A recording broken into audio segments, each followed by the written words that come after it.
Hello friends, welcome to Sitaram IAS YouTube channel. Today we will discuss topic related to Indian Biological Data Center, and that is the topic first of November month Vision IAS current affair magazine. अब यहाँ हम topic 4 discuss करेंगे. पहला आपका होगा biological data centre से related, जो कि आपका फरीदाबाद हरियाणा में अभी इनॉग्रेट किया गया है. तो ये इंपॉर्टेंट इसलिए है क्योंकि प्रीलिम्स में क्वेश्चंस काफ़ी पुट होते हैं आपके लाइफ साइंसेज से रिलेटेड. ठीक है. और प्रीवियस 3 ईयर से क्वेश्चंस आपके लगभग कोविड-19 पे ही बन रहे हैं. अब की बार थोड़ा सा डिफरेंट यदि सेगमेंट चेंज होगा, साइंस टेक के क्वेश्चंस में लाइफ साइंसेज थे, तो उसमें बायोलॉजिकल डेटा सेंटर से रिलेटेड क्वेश्चन बन सकता है. बाकी वैक्सीन वगैरह से तो फिर से आपका क्वेश्चन पुट हो जाएगा. तो वहाँ पे आप नई जो वैक्सीन है, जैसे नीजल वैक्सीन वगैरह फिर से डेवलप हुई है, तो उनको भी आप वहाँ से चेक कर सकते हैं. अब इस टॉपिक में आगे चले तो इससे पहले मैं बता दूं, साइंस टेक के 4 टॉपिक हम डिस्कस करेंगे. पहला आपका इंडियन बायोलॉजिकल डेटा सेंटर है. दूसरा आपका private sector in science space जो टेक्नोलॉजी है, स्पेस रिसर्च है, स्पेस की जो सैटेलाइट लॉन्च है उसमें प्राइवेट सेक्टर का जो कंट्रीब्यूशन है उससे रिलेटेड है. थर्ड टॉपिक आपका होगा आपका जो जेम्स वेब टेलीस्कोप है उससे रिलेटेड है. और फोर्थ टॉपिक आपका मैं बता दूं आपको, जेम्स वेब की बाद में है आपका आर्टेमिस 1, जो कि आपका नासा का मिशन है मून पे. तो ये 4 टॉपिक हम यहाँ पे डिस्कस करेंगे, अलग अलग वीडियोस में करेंगे, लेकिन यहाँ पे हम मेंस के पर्सपेक्टिव से काफ़ी पॉइंट यहाँ पे डिस्कस कर लेंगे. तो हमें आंसर लिखने के लिए काम वो आ जाएंगे पॉइंट बाद में. प्रीलिम्स के बेस्ड जो पॉइंट है वो शुरू में हम यहाँ पे देख लेंगे कि इंडियन बायोलॉजिकल डेटा सेंटर जो है वो अभी फरीदाबाद हरियाणा में भी इनॉग्रेट किया गया है. और आपको बस बात ये याद रखनी है कि ये पहला नेशनल रिपोजिटरी है लाइफ साइंसेज का जो डेटा है उसको स्टोर करने के लिए. तो लाइफ साइंस डेटा के लिए फर्स्ट है, इसका मतलब ये है कि प्लांट वगैरह जो है, ठीक है, प्लांट है, इनके लिए पहले से हमारे पास में डेटा रिपोजिटरी है. तो ये लाइफ साइंसेज के लिए पहला है, फर्स्ट नेशनल रिपोजिटरी है. और ये आपका है जो मेजर डेटा रिपोजिटरी है ऑल लाइफ साइंस डेटा का. इसमें एक काफ़ी बड़ा मतलब मेजर डेटा रिपोजिटरी के फॉर्म में ये इमर्ज हो सकता है. और ये आपका बायोटेक प्राइड गाइडलाइंस जो आपकी 2 या 3 साल पहले आपके आई थी, पर्टिकुलर आई थी 2021 में. तो उस बायोटेक प्राइड गाइडलाइन के अंदर इसको बनाया गया है. और इसके साथ में आपको ये एक चीज़ और याद रखनी है कि ये जो पहले एक तो है regional centre of biotechnology Faridabad, और इसके साथ में हेल्प किया है नेशनल इंफॉर्मेटिक सेंटर, तो RCB plus NIC national informatics जो सेंटर है. इन दोनों को दोनों के कोलैबोरेशन से ये आपके जो डेटा सेंटर है ये बिल्ड किया गया है लाइफ साइंसेज के लिए. इसे बोलेंगे इंडियन बायोलॉजिकल डेटा सेंटर. अब आपको ये बेसिक मालूम होगा कि डेटा सेंटर यदि है ना तो उसमें डेटा को स्टोर किया जाएगा. स्टोर करने के साथ में काफ़ी सारी वहाँ पे फैसिलिटीज़ और प्रोवाइड की जाएंगी. तो उसका पहले ऑब्जेक्टिव देख लें कि इसमें एक आईटी प्लेटफॉर्म ये प्रोवाइड करेगा ताकि बायोलॉजिकल डेटा जो है उसको आर्काइव वहाँ पे किया जा सके, स्टोर किया जा सके. और यहाँ पे क्वालिटी कंट्रोल है उसको परफॉर्म किया जाएगा. डेटा का क्यूरेशन है, डेटा बैकअप है, वेब बेस्ड आपके जो टूल्स है उसको डेवलप किया जाएगा डेटा शेयरिंग के लिए. ट्रेनिंग प्रोग्राम से उनको ऑर्गेनाइज किया जाएगा बिग डेटा एनालिटिक्स को यूज़ करके, या डेटा शेयरिंग बेनिफिट्स हैं उनको वहाँ से बेनिफिट उठाया जा सकता है. इसके साथ में स्टैंडर्ड ऑपरेटिंग प्रोसीजर जो है एसओपीज होते हैं उनको डेवलप कर सकते हैं for storing and sharing data as per fair principles. अब फेयर प्रिंसिपल जो है इसके कुछ प्रिंसिपल्स हैं, उनको आप यदि याद रख लेंगे तो साइंस टेक का कोई भी क्वेश्चन आएगा तो वहाँ पे एज फेयर प्रिंसिपल तो नहीं लिखेंगे, क्योंकि फेयर प्रिंसिपल डायरेक्टली आपका यहाँ पे लिंक हो जाएगा. लेकिन वो जो प्रिंसिपल्स हैं उनको आप इनडायरेक्टली वहाँ पे यूज कर सकते हैं. इसके लिए एक सुपर कंप्यूटर भी है जो डेटा को स्टोर करेगा, और उसकी स्पीड है 4 पेटाबाइट है, पेटाबाइट, लेकिन इसको आपका नाम याद रखना है. सिर्फ जो ब्रह्म सुपर कंप्यूटर है वो उसके लिए यूज़ हुआ है. सपोर्ट किया है डिपार्टमेंट ऑफ बायोटेक्नोलॉजी, उसने इसको प्रोग्राम को सपोर्ट किया है. और फेयर में आपका आता है findable, accessible, in operable, interoperable and reusable principle. जो है मतलब जो डेटा है उसको फाइंड किया जा सकता है, दोबारा से एक्सेस किया जा सकता है. इंटरऑपरेबल होगा मतलब अलग अलग सिस्टम्स पे उसको चेक किया जा सकता है, यूज किया जा सकता है, और रीयूज भी उसका किया जा सकता है. फेयर डेटा की जो प्रिंसिपल्स हैं ये 2016 में पब्लिश हुए थे. और आपको बता दूं डेटा से रिलेटेड क्वेश्चंस प्रिडिक्टेबल है काफ़ी ज़्यादा, क्योंकि आपका नेशनल डेटा रिपोजिटरी है उसको भी बनाने की बात चल रही है. अब ये लाइफ साइंसेज का जो डेटा है इसके लिए भी आपका फरीदाबाद में ये सेंटर बनाया गया है. और इसके अलावा आपका जो बिल है, पर्सनल डेटा प्रोटेक्शन बिल है, वो भी चल रहा है. एक डिजिटल इंडिया आपका जो बिल है, डिजिटल इंडिया बिल है, वो भी पार्लियामेंट में था.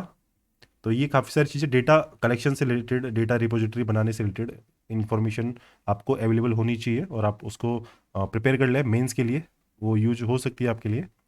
इसके अलावा देखिए इसमें जो IN इसको बोलते हैं इंसा कोग, इसको इंसा कोग का मतलब है इंडियन सार्स कोविड 2 जो है, सार्स कोविड 2 जेनोमिक कंसोर्टियम, ये है। इसका जो डेटा है, मतलब इसमें आपका जो जीनोम सीक्वेंस जो होगी उनको भी स्टोर यहाँ पे किया गया है 2.6 लाख को। तो डेटा इसकी जरूरत नहीं है, बस आपको पता होना चाहिए कि जो कोविड-19 के इंडियन सार्स कोव 2 जो है उसके जीनोमिक जो सीक्वेंसेस जो है उनको यहाँ पे डेटाबेस में स्टोर किया गया है। अब इसके अलावा बायोटेक प्राइड आपको पहले से मालूम होगा, DBT ने इसको चलाया था रिसर्च और इनोवेशन को प्रमोट करने के लिए। इसके साथ में डेटा एक्सचेंज के थ्रू प्रमोट करना था रिसर्च और इनोवेशन को, उसके लिए बायोटेक प्राइड चालू किया गया था। ये प्रोग्राम गाइडलाइन थी एक तरीके से, बायोटेक प्राइड आपका एक प्रोग्राम भी इसको कह सकते हैं। काम था इसका हार्मोनाइज करना था, सिनर्जाइज करना था एंड इंकरेज भी करना था डेटा शेयरिंग को रिसर्च और एनालिसिस की फील्ड में। और काफ़ी सारे इसके एप्लीकेशन है, तो एप्लीकेशन के लिए तो आप कुछ पॉइंट लिख लीजिए जो हर क्वेश्चन में आप उसको अच्छे से यूज कर सकें। जैसे टेक्नोलॉजी का हार्मोनाइज्ड सिनर्जाइज्ड और डेटा शेयरिंग को इनकरेज करने की जैसी चीज़ें हैं, उनको एक बार एप्लीकेशन उनके, जैसे डेटा है, डेटा के एप्लीकेशन क्या क्या हो सकते हैं, टेक्नोलॉजी है, टेक्नोलॉजी के एप्लीकेशन क्या हो सकते हैं, इसके अलावा आपका कम्युनिकेशन के लिए कोई एप्लीकेशन है उसके यूज़ क्या हो सकता है। तो एक बार उनको प्रिपेयर कर लीजिए, बार बार वही आपके यूटिलाइज हो जाएंगे। लगभग 2 या 3 क्वेश्चन में आपका इतना जो मटेरियल है तैयार हो जाएगा। इसके अलावा यहाँ पे 2 सेक्शंस हैं जिनको डेवलप किया गया है IBDC के अंदर। पहला है इंडियन न्यूक्लियोटाइड डेटा आर्काइव, बस नाम मालूम हो तो काफ़ी है। दूसरा है Indian nucleotide data archive controlled access, मतलब इसमें कंट्रोल्ड एक्सेस होगा, सिर्फ जो लैब वगैरह है, लेबोरेटरीज है या गवर्नमेंट के डिपार्टमेंट वगैरह है वो इस डेटा को यूज़ कर पाएंगे।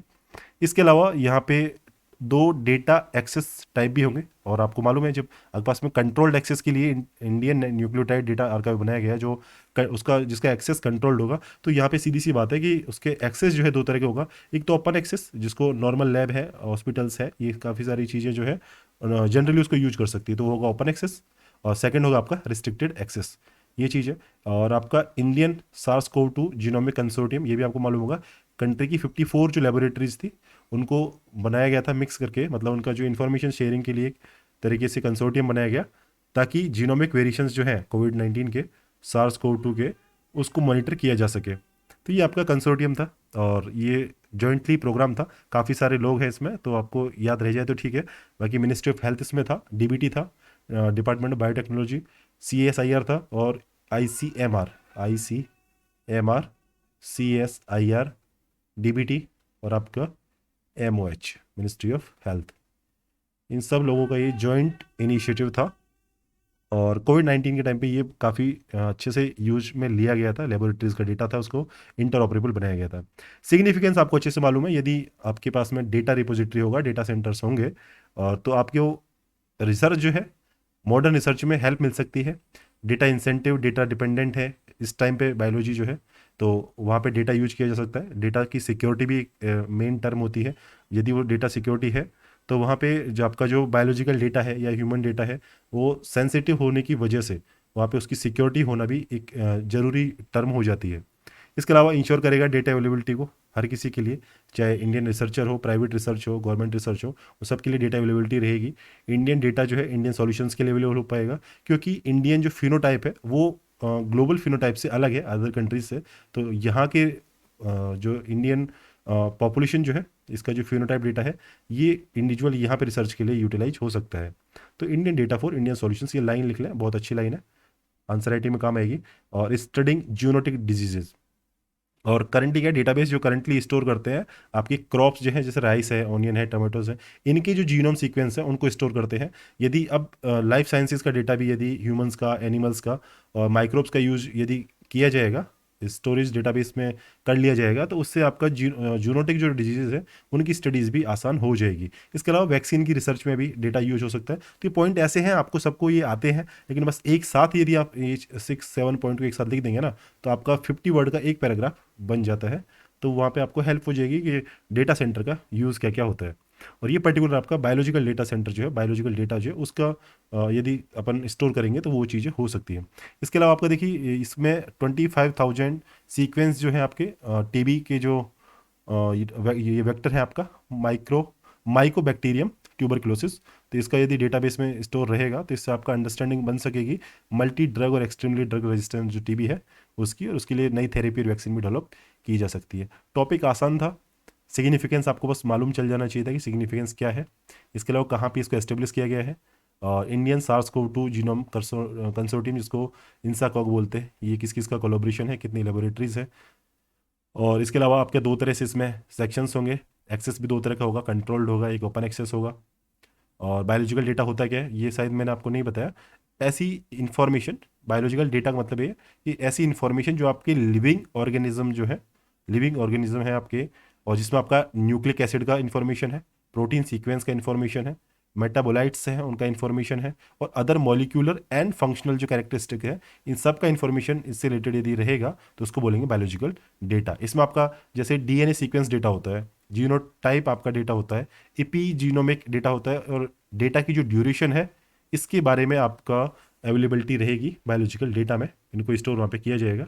बायोटेक प्राइड को मैंने आपको बताया, गाइडलाइन थी 2021 की। और बस आपको बायोटेक प्राइड का मतलब मालूम होना चाहिए कि इससे प्रमोट करना है रिसर्च और इनोवेशन को डेटा एक्सचेंज के थ्रू। इसके अलावा फेयर प्रिंसिपल आपको मालूम चला, 2016 में ये डेटा से रिलेटेड प्रिंसिपल्स थे, ये आए थे। ऑब्जेक्टिव आपको मालूम चले डेटा सेंटर क्या क्या है, प्लेटफॉर्म प्रोवाइड होगा, क्वालिटी कंट्रोल परफॉर्म होगा, इससे डेटा का क्यूरेशन होगा, डेवलप होगा, web based tool, training programme organise हो सकते हैं, और एसओपीज यहाँ पे डेवलप हो सकती है। और फर्स्ट नेशनल रिपोजिटरी है लाइफ साइंसेज के लिए इंडिया में, और बनाया आपका हरियाणा फरीदाबाद में।